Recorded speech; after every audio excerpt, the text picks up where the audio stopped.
Tonight we continue our journey in the Gospel of Mark, and tonight we're going to look specifically at chapter 15 and verses 1 through 11. We're in the final section. The final section happens to be a long section. It goes all the way from chapter 11 to chapter 16.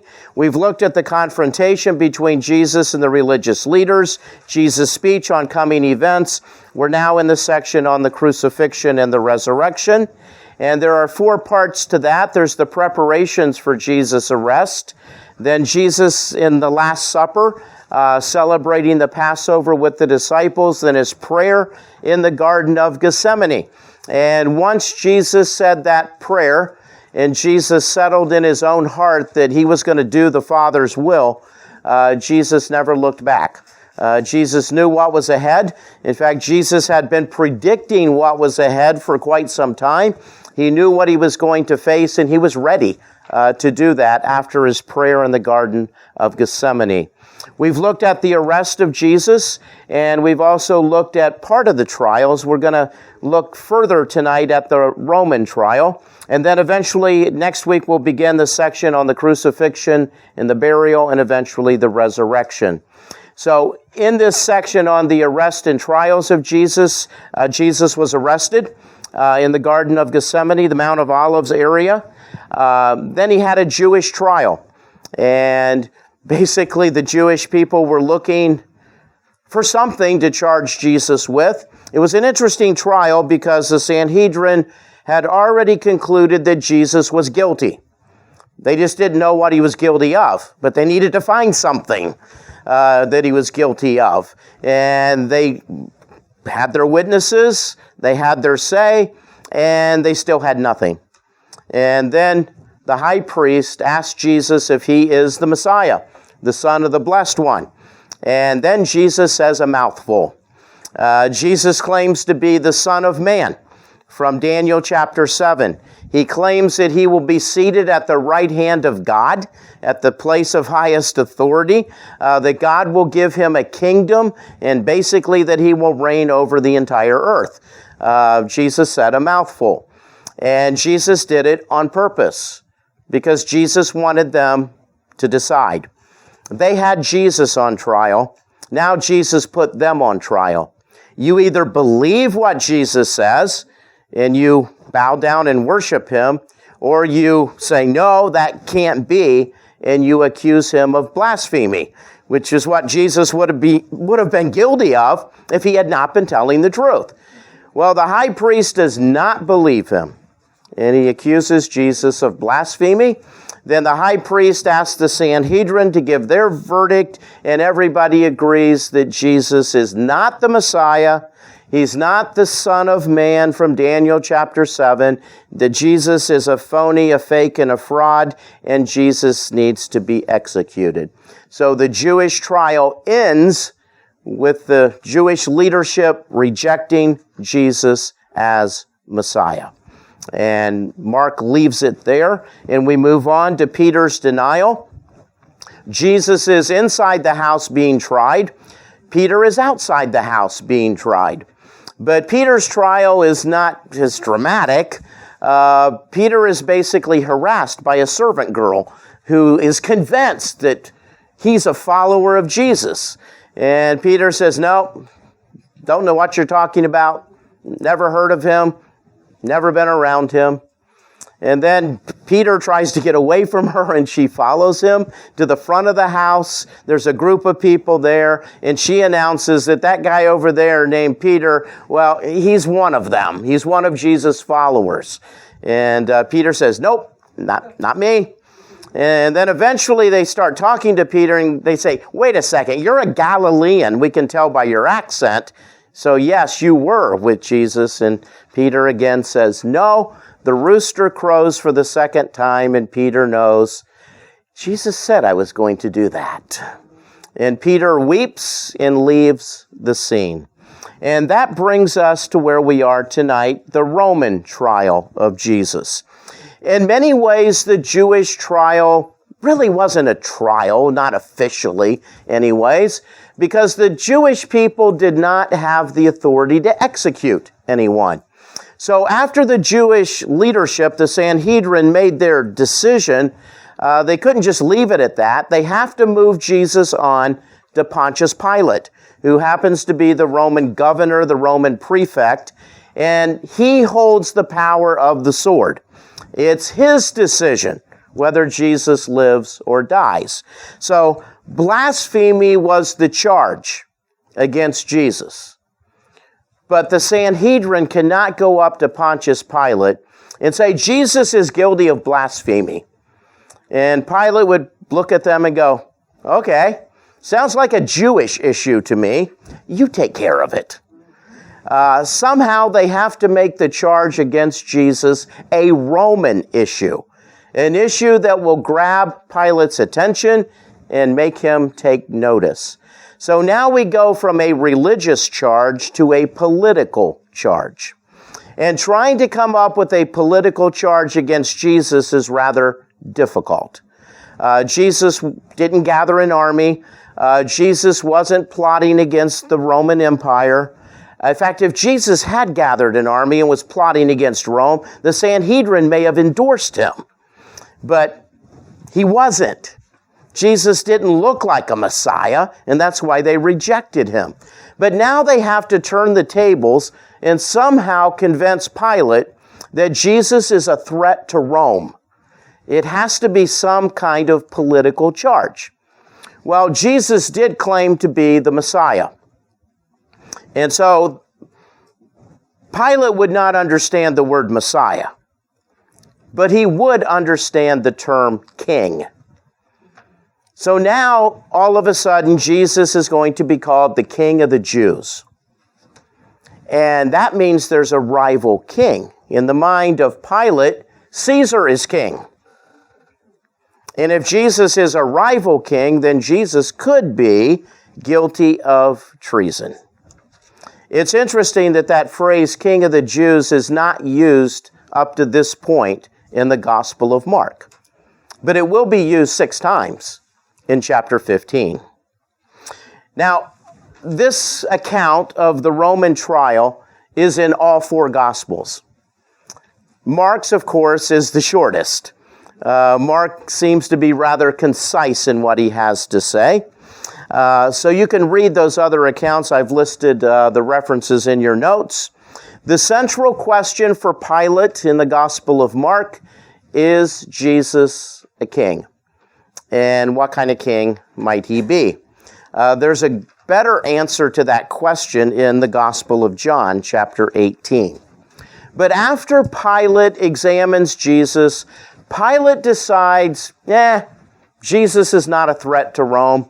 I need to find a way to release him. And so he tries. And there's this custom that we're going to talk about where the Roman prefect would release a prisoner during the Passover. And so Pilate's going to use that custom as an opportunity to try to free Jesus. Pilate also thinks that Jesus has a lot of public support. And so he's going to try to use that to free Jesus. But what he doesn't expect is that the crowd is going to want Jesus to be crucified. So, interesting account of Pilate, and we'll talk a little bit more about him. Well, tonight let me read chapter 15, verses 1 through 11, and we'll talk about those verses. And we won't actually finish the trial tonight. We'll have to leave it hanging a bit. So, there will be a cliffhanger before the night is over, but we'll pick up next week and move on from there. So, chapter 15, beginning with verse 1, very early in the morning, the chief priest, with the elders, the teachers of the law, and the whole Sanhedrin made their plans. So they bound Jesus, led him away, and handed him over to Pilate. "Are you the king of the Jews?" asked Pilate. "You have said so," Jesus replied. The chief priest accused him of many things. So again Pilate asked him, "Aren't you going to answer? See how many things they are accusing you of?" But Jesus still made no reply, and Pilate was amazed. Now it was the custom at the festival to release a prisoner whom the people requested. A man named Barabbas was in prison with the insurrectionist who had committed murder in the uprising. The crowd came up and asked Pilate to do for them what he usually did. "Do you want me to release to you the King of the Jews?" asked Pilate, knowing that it was out of self-interest that the chief priest had handed Jesus over to him. But the chief priest stirred up the crowd to have Pilate release Barabbas instead. So an interesting story that takes place as Jesus stands trial before the Roman prefect, the Roman governor. And it happens very early in the morning. Now, Jesus was arrested around midnight. There was a hearing, kind of a trial that Jesus went through in the middle of the night. It ended after probably a couple of hours. And now it looks like the Sanhedrin is back at it again. Because very early in the morning, the chief priests, the elders, and the teachers of the law, that's the three groups that make up the Sanhedrin. Now, at this time, it's the chief priests who basically control the Sanhedrin. And these people get together very early in the morning, maybe 4 o'clock, 5 o'clock in the morning, and they're meeting together. And the question becomes, what are they doing? Are they having another trial? You know, was that just a preliminary trial at midnight and now we've got another one? Although the way Mark presents it, they made their plans. So it doesn't really look like a trial, it looks like a strategy session. So we've got Jesus on the charge of blasphemy. Pilate's not going to buy that. What will he buy? What can we tell Pilate that will convince him to get rid of Jesus? What can we tell Pilate that will make him want to execute Jesus?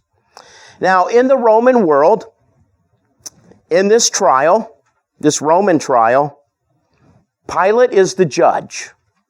There is no jury. What Pilate says goes. There's no court of appeals. So if Jesus is pronounced guilty, he can't appeal and 6 months later have another trial or go back and look at evidence again. This is the ancient world. Pilate has the one and only say. He decides. So apparently they are coming up with a strategy to convince Pilate to execute Jesus. So what can we tell him? And eventually what they tell him is that Jesus is the King of the Jews. That's their main strategy. So once they formulate their plan, they bound Jesus. They put him in chains.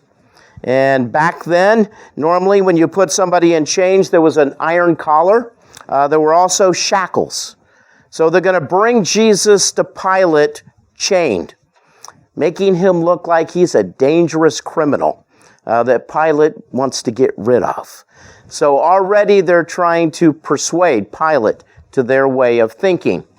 And then they have to hand him over to Pilate. The Sanhedrin doesn't get to make the final decision. The final decision is in the hands of Pilate. So they have to hand him over. And that phrase, hand him over, is an interesting phrase. Historically, it meant that as the Jewish authorities, their job is done, they have to transfer Jesus to Pilate. And Jesus' fate is now in the hands of Pilate. But there's also a theological thing going on here. The idea of hand over is the idea of it is necessary or it must happen. There is the sense that Jesus is being handed over by God to fulfill his mission. So in other words, there's something human going on, but behind all of that is something very divine. Jesus' first prediction of his passion back in Mark chapter 8, verse 31, Jesus basically says, it is necessary that the Son of Man must suffer and be rejected by the chief priests, the elders, and the teachers of the law. Jesus knew before any of this happened that it was God's plan that he suffer and that he be rejected by these people. And that's exactly what was taking place. So we find two things going on. As we read the rest of the story, there's a very human element to this story. But behind all of that is a divine plan. God's calling the shots. People are doing what they're doing, but God's got an ultimate plan behind it all. And I think that's a great lesson even for our own lives. Every day there's a very human element to what we decide to do and not do. But God also has a plan for what he wants for our lives. And we need, like Jesus, to surrender to that plan. We also, when we choose to watch the news or read the news, there's a very human element of what's going on in our world today. People are making decisions based upon their own biases, their own interest, and it's very human what's going on. But behind all of that is God's plan. God's got a purpose and a plan behind all of that. And so Jesus bumps up against this. Yes, he's being handed over to Pilate, but yet he knew it was going to happen. God had already revealed to Jesus exactly what he would face. And so Jesus faces it with great courage.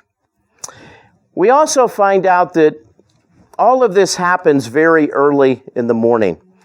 And back in the ancient world, as soon as the sun came up, it was time to go to work. And that included Pilate as well. So as soon as the sun would come up, court could be in session. So if you are an early morning person, you might have liked living in the ancient world. This wasn't 9 to 5. This was sun up to sunset. So if the sun comes up at 6 o'clock in the morning, that's when work begins. Now, if you're a night owl, you'd hate this. It's like, I'm still sleeping at that time. Don't bother me. But that's when court would begin. And according to Seneca, who was a Roman philosopher, as soon as the sun came up, the court was opened and court cases were heard. So they are in many ways, the Sanhedrin, rushing Jesus to Pilate so that Pilate can hear the case that day. And Pilate can make a decision that day, which again is very different from our court system today. Today you would file something in court and you may come up with a year later, giving the prosecution and the defense time to prepare their case. Well, not in the ancient world. This case would be heard that day. And chances are Pilate would give a judgment that day. And this particular day is the day of the Passover. But the Passover doesn't start until that night. But early in the morning of that, what we would call the same day, court is about to take place. They hand him over to Pilate. Pilate was a Roman knight. He was appointed prefect over Judea by the Emperor Tiberius, and he reigned from AD 26 to 36, which for a Roman prefect, that was pretty much a long period of time. So Pilate was able to play his political cards fairly well. He was able to be loyal to Rome and at the same time govern Judea. However, both Josephus, the Jewish historian, and Philo, a Jewish philosopher, indicate that Pilate was not the best person on earth. In fact, Pilate really didn't care for the Jewish people, and the Jewish people didn't care for him either. You would think that somebody who would reign over a group of people for a period of 10 years would at least get to know them, their customs, and their religion. But Pilate didn't seem to care. And as this story unfolds, there's going to be clear evidence that Pilate doesn't understand the Jewish people at all. This trial would have been very different if Pilate simply understood the Jewish people, but he does not. Philo describes him as somebody who's inflexible, a blend of self-will and relentlessness. He's stubborn, he's vindictive, and he's hot-tempered. Sounds like a typical Roman from what we read in history. Normally, Pilate would have his headquarters in Caesarea, but he always comes to Jerusalem for the festivals because there's always the potential for a riot. There's always the potential for an uprising, and Pilate needs to be there. As the prefect, he has authority to maintain law and order. The Romans liked peace. Basically, to get along with the Romans, if you paid your taxes and didn't riot, life could be good. They'd leave you alone. But the Jewish people, well, they didn't like paying taxes to Caesar, and they had a tendency to riot as well. Pilate's responsibility was to monitor the Jewish authorities and keep them in line. Pilate had authority over capital cases, and he also had auxiliary Roman soldiers at his command. Because Jerusalem was a hot spot for trouble, there was an army garrison right there overlooking the temple area. And there were hundreds of Roman soldiers who lived there, just in case something went wrong. So that was Pontius Pilate. That's the individual who's going to try this case. And in verse 2, Pilate gets right to the point. Pilate asked Jesus, "Are you the King of the Jews?"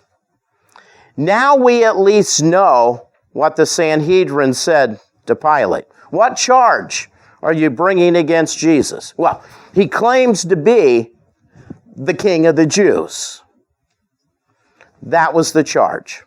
And that's the charge that Pilate wants to pursue. He wants more information about that charge. Now, to be the King of the Jews is a potential issue because officially Caesar is the king and Herod has the title, the King of the Jews. The Roman Senate gave Herod the first the title, King of the Jews. So how can Jesus claim to be the King of the Jews when there's already a King of the Jews? This could be evidence of treason.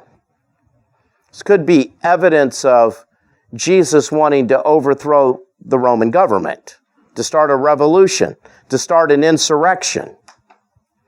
It's a very serious charge. Also, that phrase, King of the Jews, never appears in the gospel until chapter 15.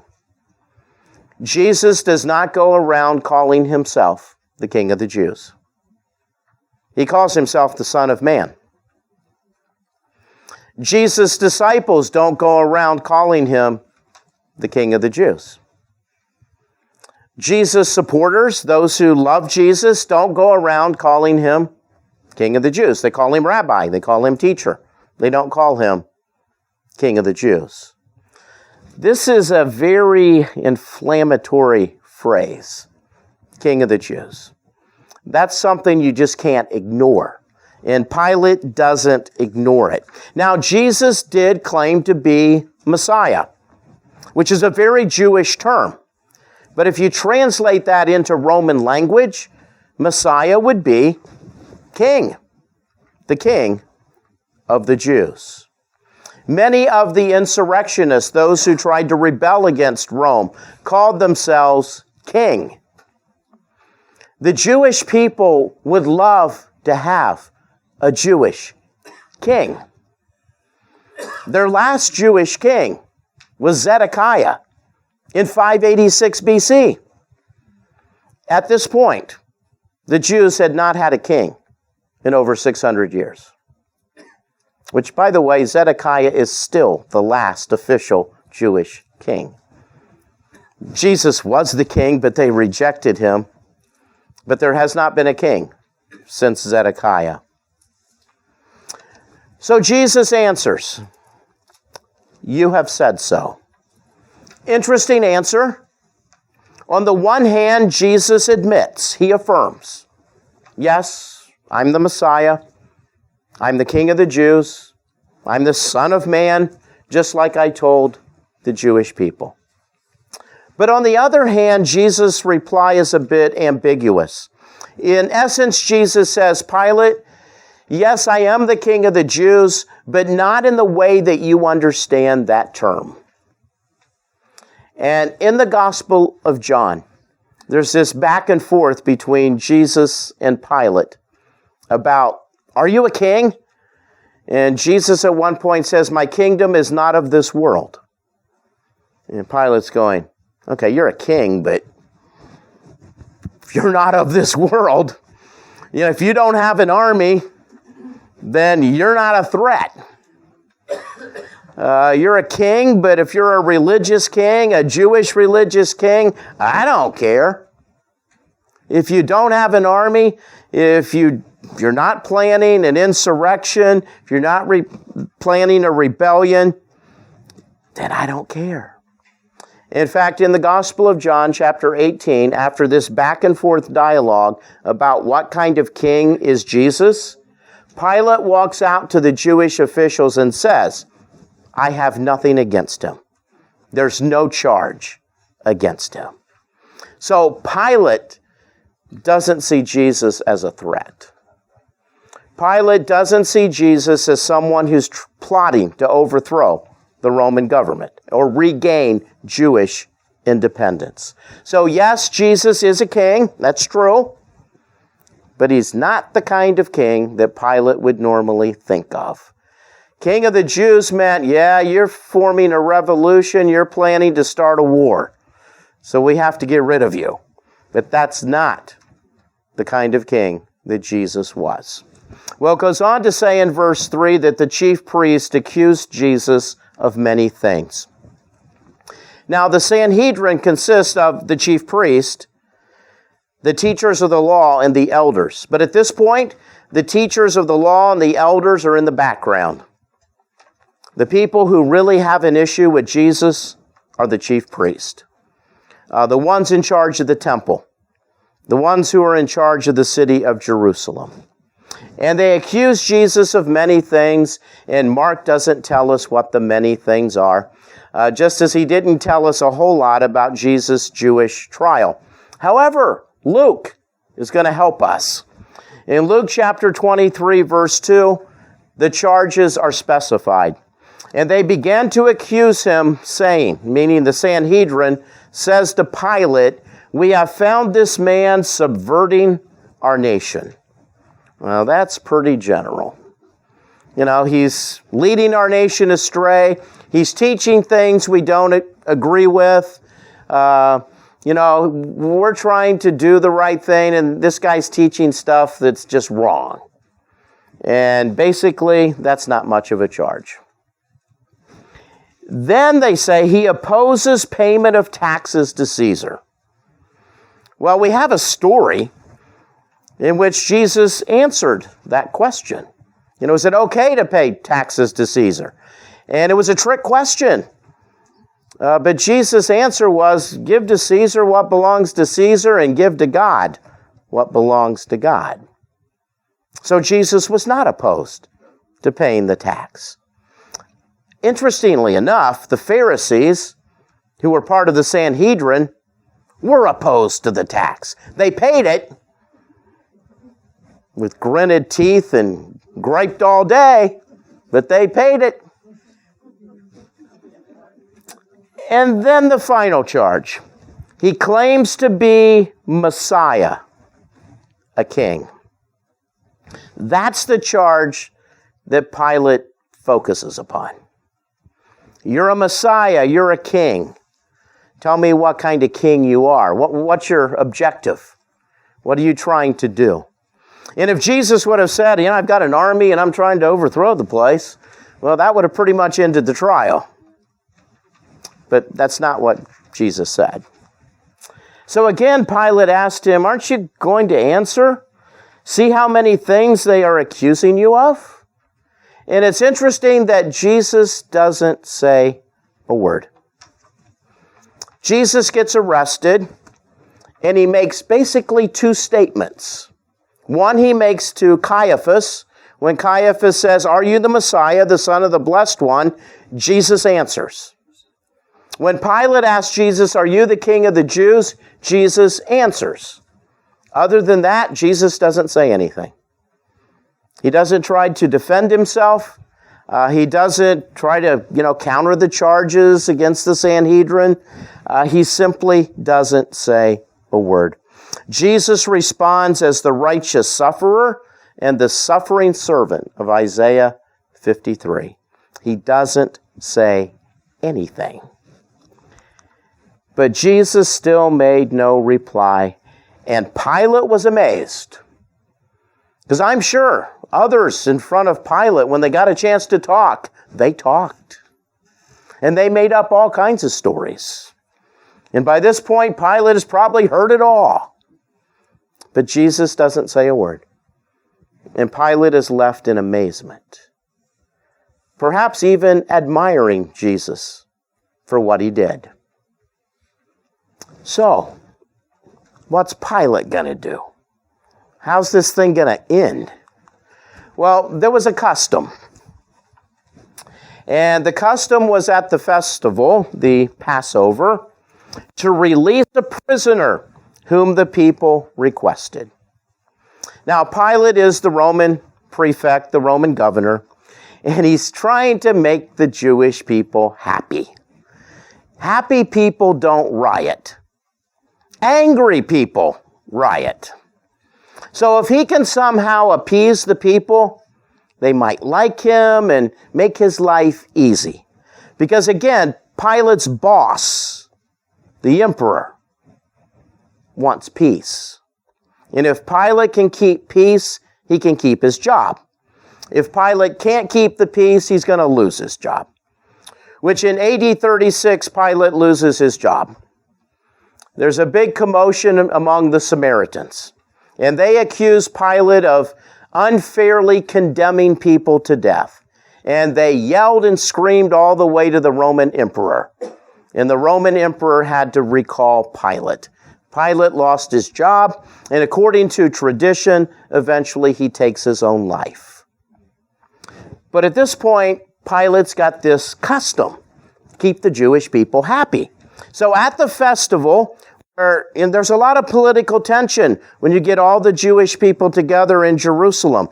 The city is just flooded with Jewish people. And so this is an opportunity for him to do something kind for the Jewish people. Now, we don't hear about this custom anywhere other than the New Testament. This story is recorded by Mark, it's recorded by Matthew, and by John, but there's no other evidence from Josephus or anyone like that such a custom existed. However, it was true that a Roman prefect could pardon a prisoner anytime he wanted to. He had the power of the sword. He also had the power of the pardon. So this was realistic that he could do this. So he was going to release a prisoner that the people requested. And that's an important point, especially for this story. Pilate doesn't get to choose who gets released. The people get to choose. If Pilate had the choice, he would just release whoever he wanted. But this is the people's choice. And that was part of involving them, making them happy that they get to set a prisoner free. And yeah, maybe he's okay. Well, he's not really okay, but maybe we can tolerate him a little longer because he did this for us. Pilate wants to use this occasion to release Jesus. Pilate's beginning to figure out that Jesus really isn't guilty of anything. And to accuse Jesus of being an insurrectionist, the Sanhedrin really isn't trying to be loyal to Rome. They're not saying, hey, Rome, this guy's trying to overthrow your government. You need to execute him. The Jewish people aren't trying to do that. Something else is going on. And Pilate's beginning to understand that he's being played. And the Jewish people are trying to twist his arm, and the authorities want him to do something, and he really doesn't like the Sanhedrin. So if he can find a way not to do what they ask, it would be a good day for him. So he's decided, I'm going to try to find a way to set Jesus free. And this is a good opportunity to do that. This is the time to release a prisoner. And Pilate has in mind, I'm going to release Jesus to the people. That's his plan. Then in verse 7, we're introduced to a new character. And his name is Barabbas.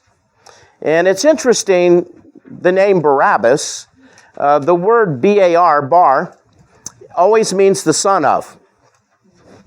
So he's the son of Abba. He's the son of a father. He's the son of a rabbi. That's what his name means. Now, chances are Barabbas was a surname. It wasn't his personal name. Mark does not give us his personal name, but Matthew does. Barabbas' personal name is Jesus. And here's how Matthew describes it. Same story. So when the crowd had gathered, Pilate asked them, which one do you want me to release to you? So there's two possibilities, and the people get to choose. Jesus Barabbas or Jesus who is called the Messiah. Jesus Barabbas, Jesus Messiah, Jesus Barabbas, Jesus of Nazareth. You get to choose. So, which Jesus do you want? Is what it comes down to. So, interesting that they both had the same name. Jesus Barabbas is Jesus, the son of a father. It's interesting that Jesus, the Messiah, is the Son of God. Interesting theology that's kind of veiled in all of that. So, Barabbas. What did he do? Well, apparently he started an insurrection. And putting two and two together from the rest of the story, apparently he had a couple buddies with him as well. And the three of them started up this revolt against Rome. They started a riot. Things got out of hand, and Barabbas committed murder. Most likely he killed a Roman. Maybe even a Roman soldier who tried to bring law and order. And eventually he gets caught.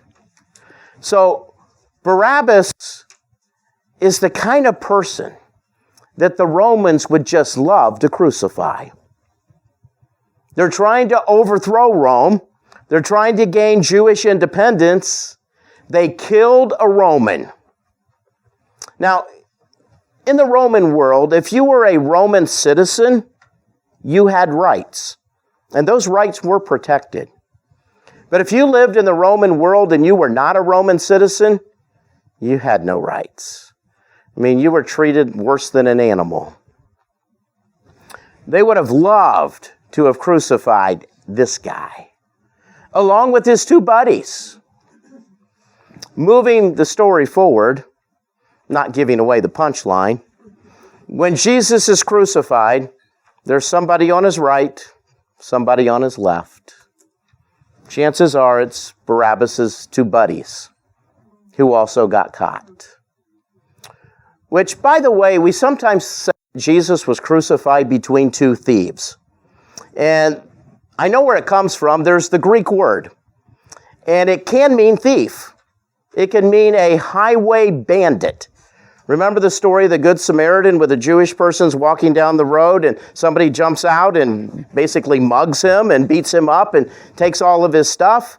That's the highway bandit. But that word can also mean an insurrectionist.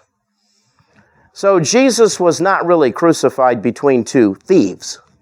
I mean, the Romans, terrible as they were, wouldn't crucify a thief. They might chop off your hand, but they wouldn't crucify you. But they would crucify an insurrectionist. And chances are Barabbas' buddies may have killed a Roman or two as well. So, this guy is now introduced. And it goes on to say that the crowd came up and asked Pilate to do for them what he normally did. So the crowd comes up, and the crowd kind of appears out of nowhere. It's the day of when Passover is going to be celebrated that night, and this is the moment when Pilate would normally release a prisoner. And chances are the Jewish people already know who they want. They've already talked about it. They know that this uprising took place in Jerusalem. So maybe it happened that same week. Maybe it happened just a few days ago. With Roman justice being so swift and so quick, they didn't keep Barabbas locked up for very long. This had to have been a recent event. And so chances are the Jewish crowd already knows who they want released.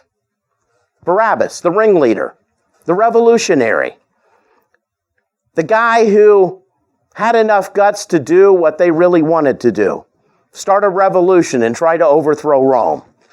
Because the Jewish people absolutely hated the Romans. They wanted their independence.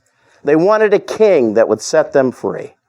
And they longed for somebody to raise up an army and make it happen. So in many ways, Barabbas was a hero to them. So Pilate, time to release a prisoner. Time to give us what we want. Set somebody free. And Pilate says, yeah, let's do that. Do you want me to release to you the King of the Jews? Have you ever had a friend who tried to help you and just made life worse for you? Jesus understands.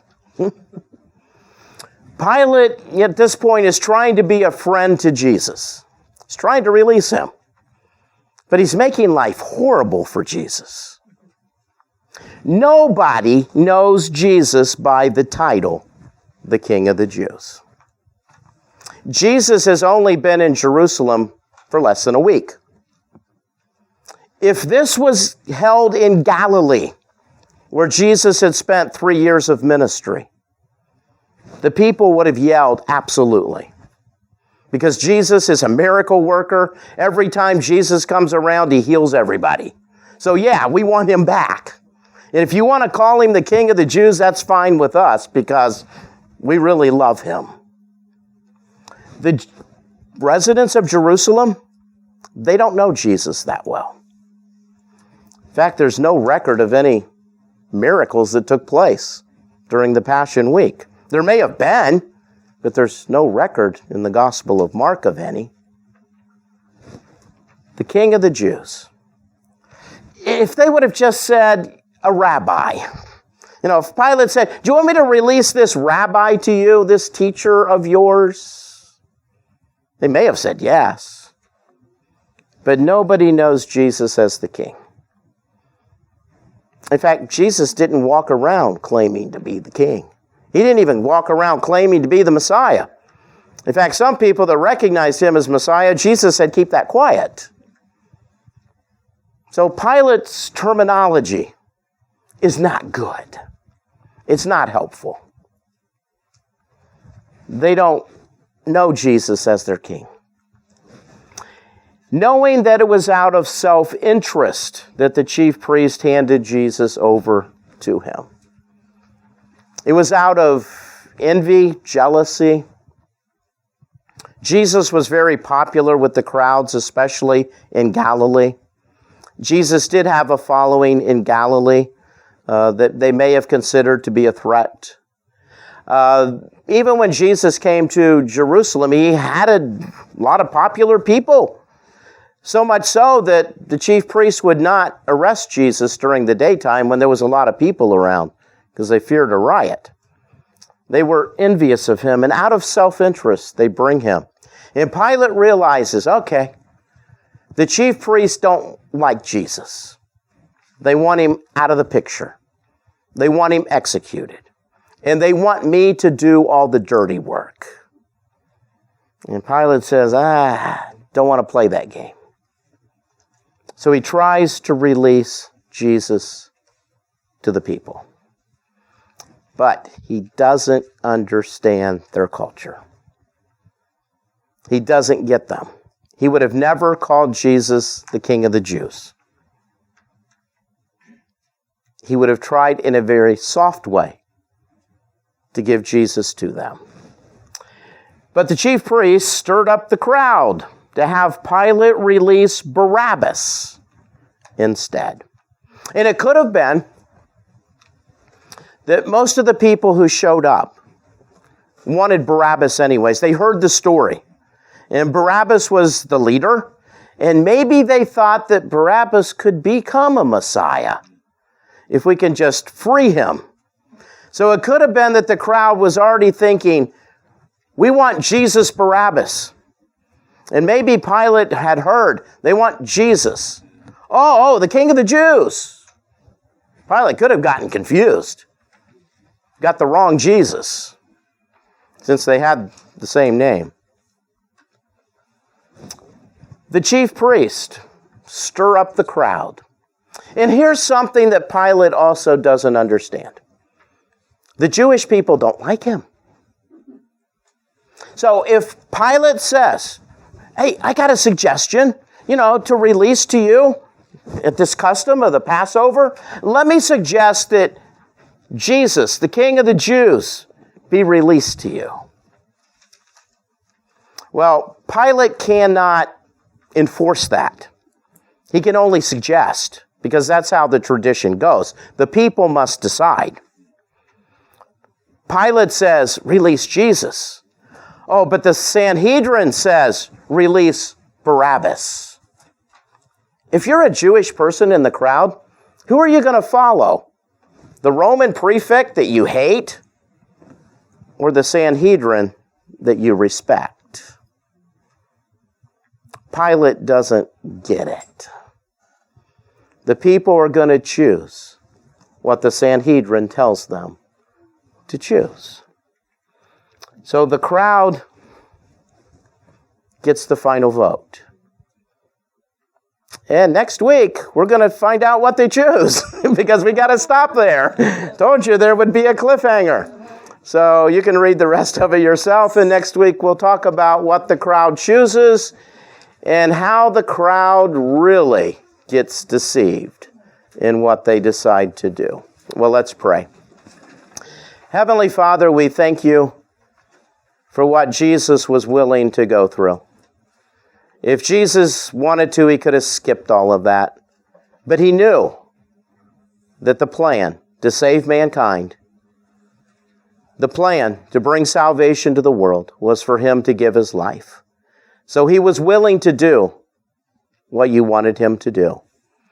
And Father, whatever you want us to do, may we be willing to do that. May we be surrendered to your plan for us, just as Jesus was. Father, thank you that as we look tonight towards the end of Jesus' earthly life, and soon to go back all the way to the beginning and celebrate Christmas, that we find a Savior, that we find someone who was willing to give his life that we might live. Thank you, Father, for your great love that led you to send your Son, and for Jesus, who surrendered to do what he had to do to bring us salvation. I pray in Jesus' name, amen.